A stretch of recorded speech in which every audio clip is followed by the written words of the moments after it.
Alrighty everyone, welcome back to Automotive Miami, and today we have a freaking unicorn. I'm super excited about this car. The first time I saw it at Period Correct, I thought it was one of the Singers, and you were kind enough to send us a message, and here we are. So Matt, thank you so much for making the time for us, man. Tell us, what do you drive? Thanks, Gus. This is a 85 911 Carrera 3.2. It's kind of slightly backdated. It looks kind of like a 74. But I kept it narrow body.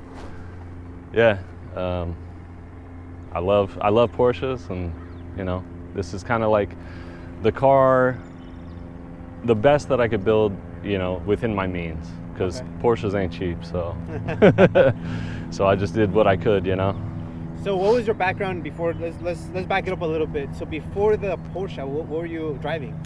I had a Datsun 510 for like 10 years. It had a KA swap, the twin cam KA, 5-speed in it, suspension, brakes, everything. It was all hot rodded, and I daily drove it for a couple of years. Yeah, that thing taught me kind of how to work on cars. I've always had, shitty Volkswagens and whatever, like air-cooled, water-cooled Volkswagens, went to like GTIs, and then got the Datsun, and then, Civics and stuff too. And so when was that first moment you saw the Porsche, or how did that come about? So my first car actually was a 74 914. So the little guy. I got that when I was 16. My dad got it for himself, and then he ended up getting his dream car. He did a bunch of work to that car. And then he was getting ready to sell it right when I was going to start driving.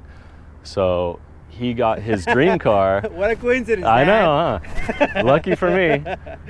So he got his dream car, which is an 84 Carrera. Targa. He always wanted a Targa. Nice. So he got that one, which it's weird. I'm in an 85 now, But he got that, and it was right around the time I was going to start driving. So I, convinced him to give me the 914.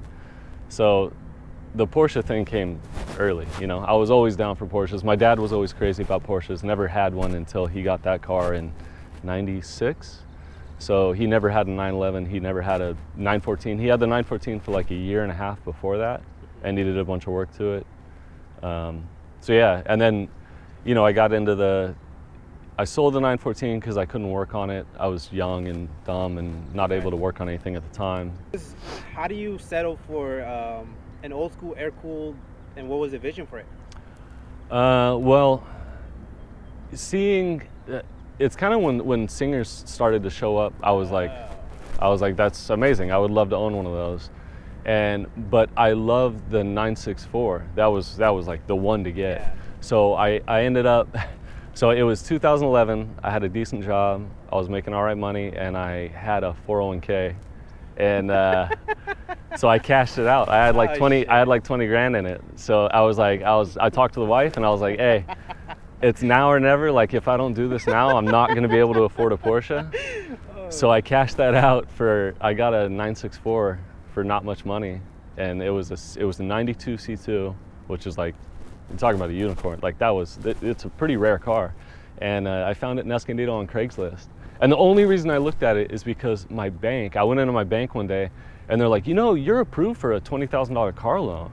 And I was like, yeah, but you guys wouldn't lend me money on cars that I want, Right. And they're like, no. And they're like, what do you like? And I was like, old cars, And she's like, well, no, you could get whatever if you're approved. And I was like, And like in the parking lot, I got on my phone and looked up Craigslist.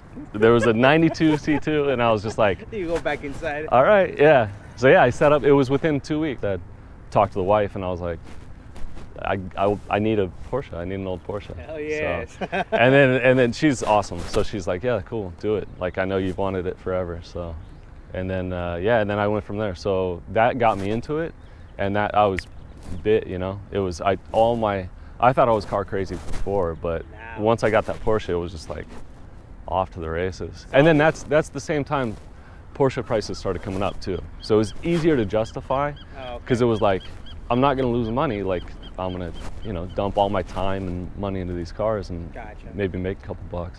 Yeah. So this car I got in DC. I found it on the Porsche Club America website. And I flew out to DC and picked it up and drove it back. But it was silver. It was beat. It was more beat than I knew. It was silver with a blue interior, all vinyl. It wasn't bad, but it wasn't great. You know, just tired. But one family car, all records from new. Yeah, I got a stack of records for this car. So, I like that stuff. Yeah, it was cool. And knowing that it was going to a good place, you know, it was cool. Knowing that I was going to be able to fix it up. So my vision for it was just kind of like a lighter, like all I could really afford to build was a stock car mostly. But I just want to make it light and do the best job I could do on it, make it as nice as possible. Because if I'm painting it, I might as well paint some of the interior like I want to do. It's a ton more work, but it's just work, you know? It's not that much more money to make it really nice, but it's a shit ton more work. But, as you realize. Yeah. So yeah, I pulled it. I got it in 15, pulled it apart in 16, early 16, and then my wife got pregnant, and we were having twins. So we had twins in the middle of 17. I was trying to get it wrapped up before then, but I just got it. Basically, it was all pulled apart, painted, but all ready to go back together, and then had babies. And I've been trying to, build it with that going on. So. Well, congratulations on the twins. Thanks a lot, man. I hope there's no talks of like, hey, that blue thing in the garage has to go. Oh no. Go get a wagon or something. The girls love it. So yeah. Awesome. All right. Yeah. Cool. All right, man. So tell us a little bit about the front end. What do we got going on? So it's like a RS front bumper, like from the IROC cars, but it's narrow. Like it's a narrow body. Those IROC cars had turbo flares on them. So it was a lot of work. It's fiberglass. I had to cut, 3/4 of an inch out of the middle and put it back together, and we did all that in my backyard in a carport.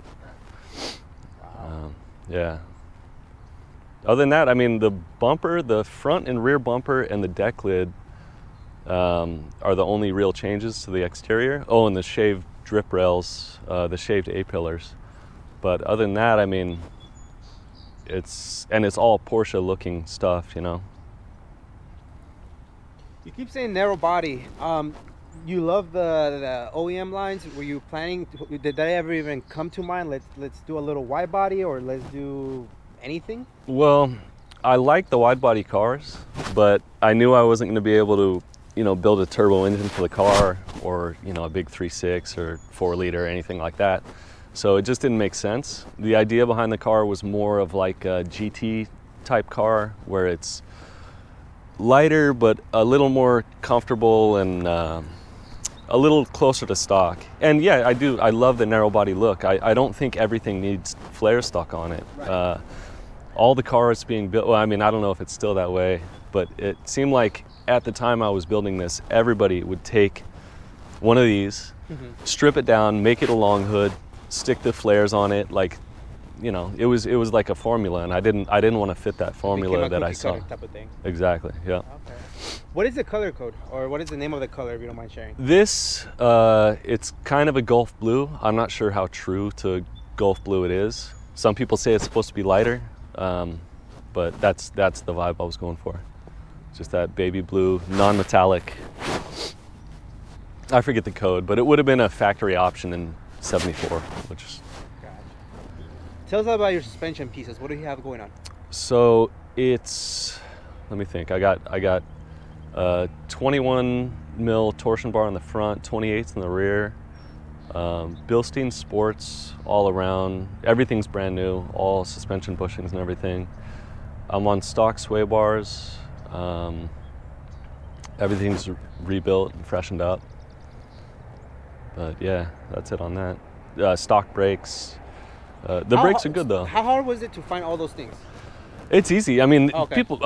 These parts are all over the place. It's hard to find the rare stuff, like factory stuff that Porsche did, but aftermarket parts and stuff all day long, and not too expensive, compared. I'm glad. Compared to some stuff, yeah. But that will still start going up. Yeah. You said stock brakes. Yep. Well, they're pretty good to begin with, so. Yeah, they're not bad. And they were clean. The previous owner had just gone through the brakes. Oh. Okay. So I didn't see a need to reinvent the wheel. That's awesome. Tell us about your little wheel and tire package. What do you got going on? So they're 7s and 8s, fronts 16 by 7s. I've got the Conti Extreme Contacts, the awesome tire. It's really good. A guy up in Fountain Valley, Peter, Auto Club 911, refinished them for me. So it's RSR style, frosted centers with a polished lip, and they're anodized, and then the back's painted. You said 7/8. I mean 7 inch wide in the front, 8 in the back. Yep. It's beautiful. Thanks. How did you go about picking the colors? I always kind of had it in my head, Oh, okay. like that idea. Yeah, I just think brown's nice on the interior with the contrast of the blue. And then I wanted to get something that wasn't just, light exterior color, black interior. I wanted to set it off a little bit, get some a little more rich. So the back, I just wanted to do the same, the RS style rear bumper or IROC style rear bumper. I didn't want to do the same, anything, but I didn't want to do the same like license plate lights everybody uses. Mm-hmm. They all use like this 356 part that's like a carryover in the race cars and stuff. So I did, and then working at a place where we work on vintage Italian cars, I saw these lights and thought they were cool. But yeah, I knew I wanted to have. I have the stock deck lid too, but I knew I wanted to do the duckbill. I like that look, and it's true to the idea of the car where it's like a narrow-bodied IROC car. I built the grille too. It needs a little work. It's a little, I don't know. It collapses if you go over 100 miles an hour. It gets kind of. 100 miles. But an hour. it's. Okay, well, it's just stuff 100 miles, man. But yeah, this is another window trim I had. And then thankfully it bends real nice, so I got it to match all right. Yeah, it's crazy. It was already powder coated too, and the powder coat didn't break off or anything. And then this is from McMaster Car, my favorite, Home Depot online thing. But I built a little form and got the thing bent up just right, and then it just took a lot of tweaking. It still needs a little bit more tweaking because it doesn't sit like I'd like it to. That's pretty cool. That's pretty creative, though. I wouldn't even think that was from a window. Thank you. All right, Matt. So tell us a little about this. Interior is just damn perfect. Thank you. Much. It's getting there. I need to do the door panels. That's like cardboard placeholder. But so I always knew I wanted to do the painted inside, like the inner rockers and stuff. I didn't want to do too much. I wanted to keep it, not go crazy with it.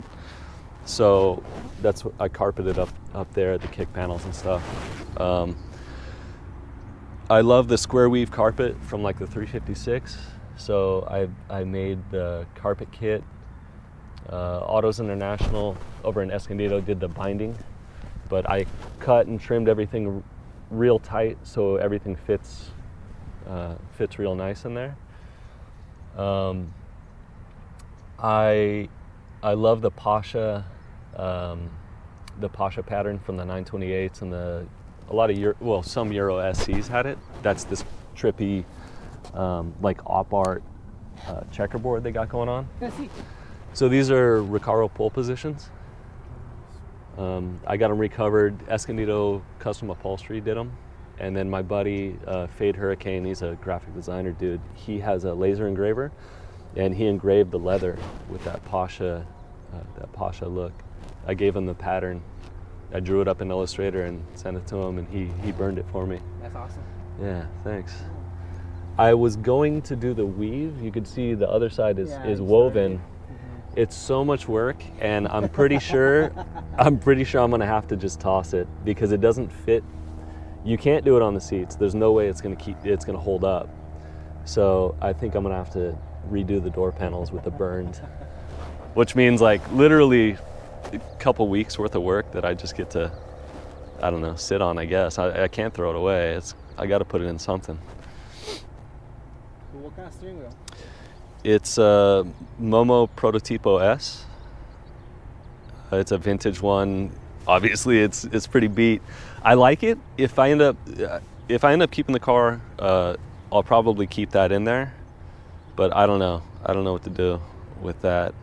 I love it. The idea is everybody just who builds a car like this throws a prototipo, and I didn't want to do that. It's a good wheel, you know, but it's just not. It's like perfect size though. Yeah, it's nice. I love vintage wheels. They're just cool, and especially used. You know, that wheel it's beat up, but I like how it looks, and I also like having a wear item like that on a car that's so, you know, done to such a level, and that's a wear item, and that's just going to remind me that I'm wearing the car out if I put a brand new one in it. You know what I mean? Yeah. Like, gauges are stock, so I made the tack, I clocked it, and then I made a face for it. Well, I had Hartmut at Palo Alto Speedo. He made that face for it. All right, Matt. So what are we looking at? So this is the stock engine. It's a 3.2 Medtronic injected 911 motor. It's all rebuilt. The car has like 180,000 miles on it, 183 or something. And the engine was a little tired, and I knew I wanted to do at least something to it, so I took it down to the crank and did Euro pistons and cylinders, which gives it a little bump in horsepower. Originally it's 209 horsepower for the US version, and I think this one's 230 with the compression bump. And then I did a chip, had this guy Ingo do a chip, and he rebuilt my ECU. And I've got a sport muffler on it, which is just a stock muffler. They open up and gut, and then put two dual outlets on it. How much the car weigh? It is right around 2,500 pounds now. Okay. Originally, I think they're like 2,900 or 3,000 pounds. Okay, so you shed some very good weight. Yeah, I stripped a bit out of it. So I did some stuff like these things have the intake manifold has a big seam on it, so I smoothed those out and had it powder coated, you know, knocked it off the top, polished the Porsche logos, did all the plating, the whole car. I did all the plating on it, the yellow zinc. I love it. Thanks, man. I love the look. Thank you. It gives it an OEM. Yeah, exactly. Yeah, Porsche took the time back then, so you kind of got to do it. It's a lot of work. If it wouldn't be so bad if the hardware wasn't so crusty on this car, but you know, almost 200,000 miles on the East Coast, it's going to take a little work. So. Right. Speaking of that, no rust, no. There was rust. Okay. Yeah, there was a little bit of rust. Up in the rockers, there was a little bit. There's a spot called the kidney bowl. I had to cut off a section of the body and rebuild that. But yeah, no rust now. Everything's all sealed up like it should be from the factory. That was a lot of work. I got a crash course in welding sheet metal. What are the future plans for the engine department? You know, I don't know. I'd like to build a turbo kit for it, but keep the high compression. So it's 10.5 to 1, but I've heard that you can, you know, with modern like standalone systems and tuning, you can still boost those things reasonably. You know, I'd build a turbo setup and maybe run 5 to 7 pounds of boost. Yeah, reliable. Yeah. You're not trying to break any records. No. People say it feels like a big naturally aspirated motor when you do that. It's just like, because there's no lag, there's no, you know, it just goes. All right, man. Well, thank you so much for taking the time for us to just have us learn and give us a little bit of education in the Porsche background. Absolutely gorgeous car, man. Any future plans that you maybe forgot about, and any shout outs? Yeah, no real future plans. Budget won't allow it.